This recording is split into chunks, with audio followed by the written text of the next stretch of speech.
Assalamualaikum warahmatullahi wabarakatuh. Waalaikumsalam warahmatullahi wabarakatuh. Bismillah, alhamdulillah, wassalatu wassalamu ala rasulillah wa ala alihi wa ashabihi wa man walah. Pemirsa yang berbahagia, selamat bertemu kembali pada acara Ngabuburit bersama DMI Kabupaten Cianjur. Pada hari ke-8 ini kita akan membahas topik keindahan suara seni dan budaya adzan dan iqomat bersama Kak Mal. Dan saya terperkenalkan lagi karena Kak Mal ini baru sesi kedua, karena hari pertama beliau lah tampil dan beliau juga cukup baik dalam memberikan arahan ketika pertama bulan Ramadan itu dilaksanakan. Kak Mal ini saya nama aslinya lah Muhammad Abdul Latif. Beliau adalah Ketua Komisi Seni dan Budaya MUI Kabupaten Cianjur. Kemudian juga beliau adalah pimpinan Pondok Pesantren Darul Zamzam di Campaka. Kak Mal, ini cukup menarik ya. Siap. Tentang seni ya, yang seni ini disambungkan dengan adzan, yaitu sebenarnya seberapa pengaruh seni budaya ini terhadap adzan dan iqomah? Itu. Assalamualaikum warahmatullahi wabarakatuh. Pemirsa dimanapun Anda berada, alhamdulillah wa syukur ala ni'amillah. Saya diberikan kesempatan kembali dan ini nggak terasa sudah 8 hari. Iya betul, sudah hari ke-8. Ini hari ke-8 ya. Sebentar lagi kita berbuka, besok udah hari ke-9. Masya Allah, betapa cepat bulan Ramadan ini ya. Betul. Dan hari ini kita akan bahas tentang seni dan budaya berkaitan dengan azan. Iya. Nah ini kan, mohon maaf, azan-azan di kita ini kalau kita perhatikan 10 masjid 10 langgam azan. Betul. Kemudian dengan suara yang berbeda-beda ya. Ada yang pelan, ada yang keras, ada yang mellow, macam-macam, Masya Allah. Sebelum saya membahas tentang seni dan budaya berkaitan dengan azan ini, Ustadz, saya izin Allah baru keliling ke 13 negara. Subhanallah. Dan setiap... Nanti saya ajak-ajak ya. Insya Allah. Kita bareng-bareng sendiri. pemirsa ya. Saya kebetulan waktu menangis itu ketika azan pertama kali, saya ke Masjidil Aqsa baru 3 kali, Ustaz. Nah yang pertama kali ya ke Palestina, yang pertama kali itu saya lagi musim salju. Jadi dingin ke sana, kemudian dengar azan. Dan di sana itu pakaian yang azan saja, ini berkaitan dengan budaya. Budaya itu kan kebiasaan. Iya, kebiasaan. Jadi kalau kita lihat seni itu adalah keahlian membuat karya yang bermutu. Makanya azan yang bagus, ngaji yang bagus, tari yang bagus, musik yang bagus itu namanya seni. Itu seni. Karena kan ada ungkapan tuh, hidup dengan seni itu jadi indah. Iya, betul. Ya kan? Iya. Hidup dengan ilmu jadi mudah. Hidup dengan Islam jadi terarah. Sangat luar biasa. Jadi ini seni ini penting. Betul. Penting karena kita nih tampil di sini, kalau tanpa seni jelek kelihatannya. Betul. Makanya ada orang yang membuat baju ini jadi baik, akhirnya jadi karya seninya ya. Dan kita pakai, akhirnya jadi penampilan kita juga lagi keren di TV gitu ya. Jadi memperindah ya seni memperindah. itu. Nah, begitu juga dengan suara. Iya.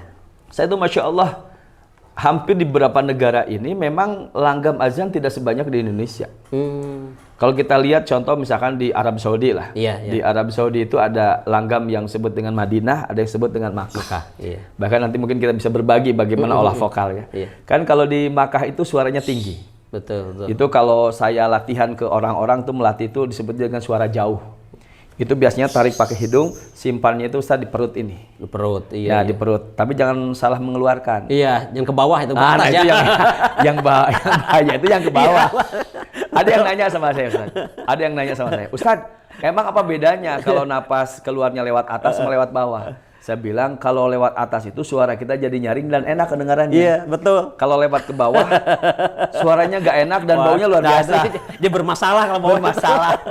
Jadi suara aja, napas aja keluarnya beda, masalah gitu ya. Nah ini kalau misalkan taruhlah di Makkah gitu, di Makkah itu Ustaz, ini di perut ini. Iya. Makanya suaranya tinggi. Itu. Dipusatkannya. Ini kalau saya ini kan ilmu kita berbeda-beda ya. Tapi ini kalau yang belajar kepada saya, tarik pakai hidung, simpan di sini, keluarkannya pelan-pelan saja. Allahu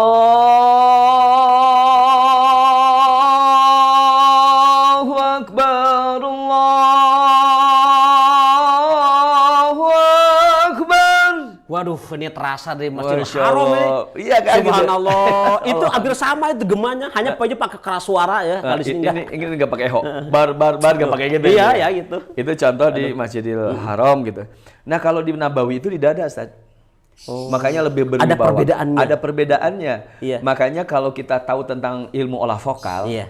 bagaimana kita sambutan, bagaimana kita ceramah, itu berbeda-beda. Iya, Bagaimana betul. qori itu berbeda-beda. Iya. Makanya olah vokal ini penting. Iya. Ini untuk warga DMI, siapapun, boleh nanti bisa belajar Ustaz ya. Bagaimana caranya, mungkin nanti kita bisa diskusi ya di dalam tema ini. Kita fokus karena fokus di seni dan budaya. Budayanya ya. Nah kalau di Madinah itu, suaranya lebih cek bahasa Sunda mah halimpu. Jadi tarik pakai hidung, simpannya di dada sini. Allah. Iya, betul. Allahu Akbar, Allahu Akbar. Gitu ya. Masya Allah. Ya ternyata bisa dipelajari semua ya. Saya masih terkiang ini. Adanya tuh di Madinah soal seperti itu. Aduh. Gitu aja luar masih itu biasa ya. Masya Allah. Betul. Nah, dan saya lihat, mohon maaf, di Madinah atau di masjid-masjid di daerah Makkah itu, saya kebetulan ke Makkah itu baru 13 kali Ustaz. Subhanallah. Dan sering dinas di sana itu sebulan-sebulan gitu. Jadi saya kalau sholat tuh keliling, bukan hanya di Masjidil Haram, tapi ke sekitarnya, di Jirona, di masjid-masjid di sekitar situ gitu. Sekitar Mekah ya. Hampir rata-rata di sana itu muazin yang qomat, imam itu satu orang. Makanya wajar kalau azan itu bagus suaranya. Iya. Allahu Akbar, Allahu Akbar. Wah, keren. Ya, qomat itu, yang adan itu, yang Imam imam itu. itu. Iya, Kalau karena- di kita Kalau di kita kan sama juga itu. Hanya suaranya beda-beda. cuma suaranya digedakan. Padahal tadi seni itu kan membuat indah. Betul. Saya teringat sabda Rasulullah SAW berkaitan dengan membaca Quran misalkan ya. Rasulullah SAW bersabda, diriwayatkan oleh Abu Daud dan Al-Hakim. Qala Rasulullah SAW, zainul Qur'ana bi aswatikum. Iya. Fa inna sautal hasana yazidul Qur'ana husna. Nah, itu. Rasulullah SAW bersabda yang artinya, hiasilah Al-Quran dengan suara-suara kalian. Karena sesungguhnya suara yang bagus, ini suara bagus. Iya, betul. Suara yang bagus itu akan menambah keindahan Al-Quran itu sendiri. Subhanallah. Bayangkan kita membaca Al-Quran itu harus dengan suara bagus. Karena akan menambah keindahan Al-Quran itu sendiri. Al-Quran itu kan indah. Betul. Mohon maaf, tidak ada bahasa dimanapun yang lengkap seperti Al-Quran. Subhanallah. Makhrajul Luar biasa. hurufnya. Betul. Makhraj itu keluar hurufnya di mana po, di mana ta, di mana shin, di mana so, di mana wa. Aduh, Allahu Akbar. Iya. Semuanya lengkap. Ain di dia. Lain di dia ain, lain apa ayat. Bukan di hidung. Lain ya. di hidung. Tenggorokan ya. Ain, tenggorokan. Ini kan dasar. Iya. Bicara tentang tajwid. Nukumaha anu kudu ngirung, lain ngirung, kudu ngadengung, Iya. ikhfa teh kumaha, idgham teh kumaha, iklab teh kumaha, kan beda-beda. Iya, betul. Masya Allah, coba baca hadis. Kan baca hadis itu biasa, we. Zainul Quran misalkan. Iya. Zainul Quran bi aswatikum misalkan. Kalau di dalam ini Al-Quran kan harus benar. Benar. Zainu di hadis itu kan ada alif di situ. Iya. Kalau dibaca Al-Quran gimana? Zainul Quran bi aswatikum. Tuh kan? Iya. Kan harus jelas tuh. Jelas, Kum, betul, ya kan? betul. Tapi kalau hadis enggak. Jadi Al-Quran ini sempurna. Bacaannya harus bagus. Iya. Makanya belajar vokal itu bukan berarti untuk qori, untuk lomba baca Quran bukan, tapi supaya suara bacaan kita bagus. Lebih bagus. Wabil khusus tadi azan juga. Ya. Termasuk ya muadzin, imam. Imam, itu leres. Ya kok imam itu kan suaranya bagus, baca Qurannya bagus, suaranya bagus kan, yang jadi makmumnya itu enak denger itu. Aduh, apalagi Allahu musim Akbar. taraweh. Saya punten Waduh, saat luar waktu di biasa Masjidil Aqsa tadi ya, itu kan lagi musim salju. Sholat Jumat. Iya. Kan dingin tuh. Tapi karena imamnya bacaannya enak, menikmati gitu loh. Subhanallah. Ya Allah nikmat, rasanya dingin nggak terasa. Padahal kita tuh menggigil, ya dingin memang di jalanan SS itu. Iya. Tapi karena imamnya bagus, enak. Itu luar Mohon biasa maaf, sekalinya. kita kadang-kadang jarang sekali para imam melatih vokal. Contoh lah, na'udzubillah tidak bermaksud Iya, menjelekan imam, tidak. Tapi mohon maaf, bacaan Al-Fatihah misalnya.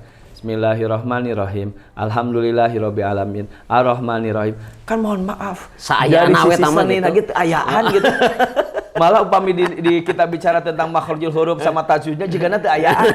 Sayana. Komo nih Ustaz, kebiasaan nusuk dilakukan ku imam-imam Muhammad di langgar-langgar, di musola-musola, di masjid kadang-kadang. Kayak balap karung. Kayak Iya, balap iya, karung. iya.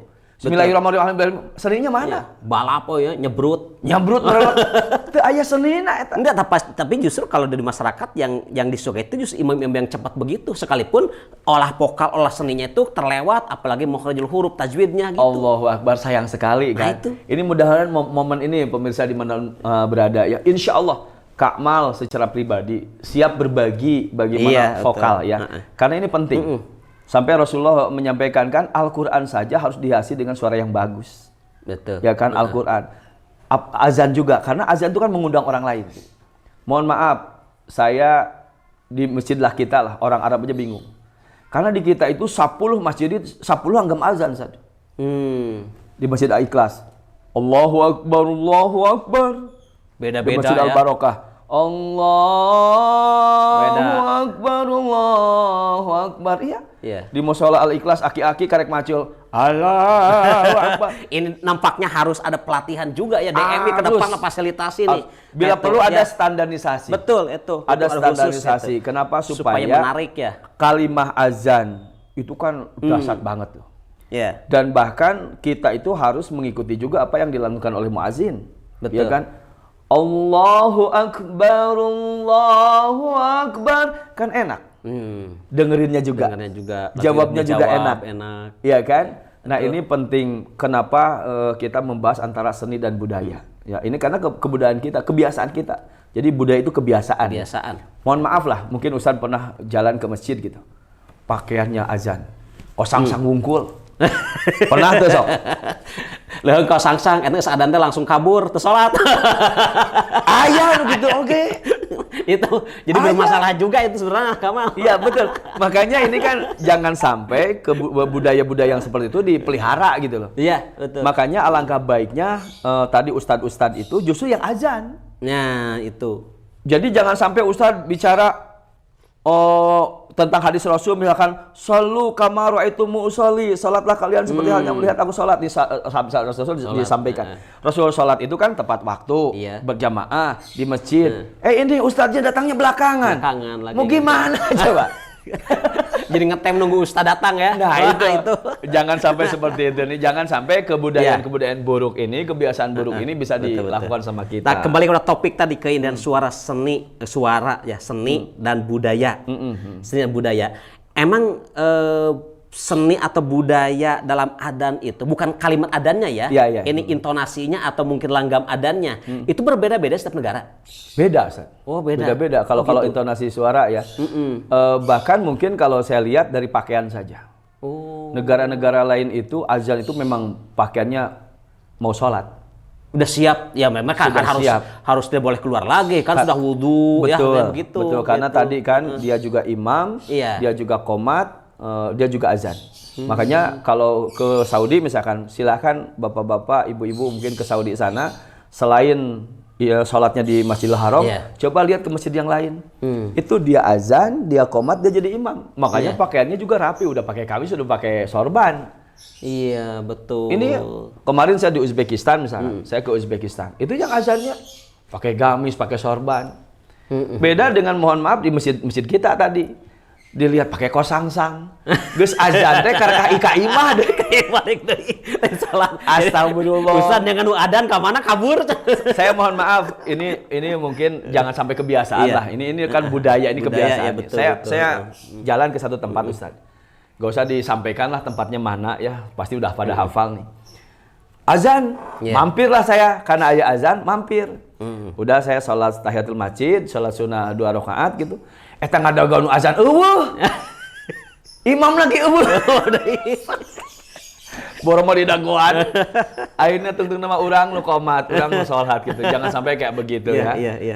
Jangan sampai tradisi buruk ini dilakukan. Jadi momen Ramadan ini yuk kita perbaiki diri. Iya betul. Wahai para ustadz, para kiai, ketika santri pada pulang ke rumah liburan misalkan, tolonglah azan tuh kiai, azan teh ustadz. Makanya izin Allah, saya kebetulan juga rumah dekat masjid ya. Saya lihat, saya buat jadwal imsakiyah khusus Darul Zamzam. Tapi dari Cianjur, atas nama rekomendasi MUI Cianjur dong ya. Kenapa saya buat? Supaya saya ingat.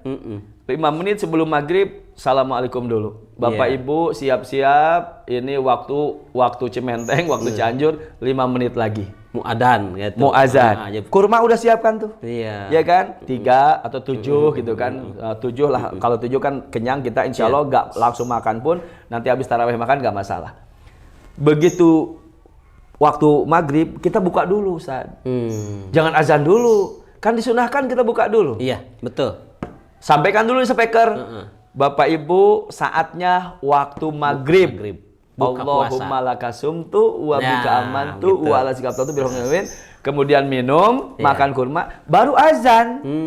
Jangan azan dulu, akhirnya kita kelaparan. Padahal disunahkan itu tadi mempercepat buka. Nih, ini catat nih. Iya, catat saja. Jadi di masjid kalau kita mau azan, umumkan dulu waktu azan tiba. Baca doa Allahumma lakasumtu lah, doa-doa yang lain berkaitan dengan buka puasa gitu ya. Nah, kemudian azan. Jadi azan teh suara teh halus di atas tuang atau atas dosian. Jadi bertenaga ya. Bertenaga. Atau tidak kelaparan. Betul, dan itu pakaiannya sudah dalam pakaian mau sholat. Ya, itu luar biasa. Pakai gamis lah atau pakai sarung ya. lah. Jangan disepelekan. Karena ini azan ini ibadah. Iya. Bahkan harus dijawab juga sama orang, menjadikan ibadah juga buat yang jawab ya kan. Betul. Masa ibadah pakai kosan lalawara ini subhanallah. Jangan sampai kita ya. Jadi ini pertama seninya juga suaranya harus bagus karena itu mengandung seni. Kan kalau azan bagus indah dong. Iya, betul. Ustaz, saya mau langgam sendiri, bisa kita buat, bisa langgam sendiri tapi tidak keluar dari makhraj huruf. Contoh. Allahu akbar, Allahu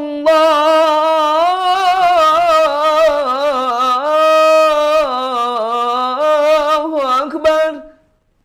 Kan genahan tuh. Jadi lagamnya bebas gitu. Yang penting mah tidak, karena kalau aku baca Quran itu ada qiraatus sab'ah ya. Betul.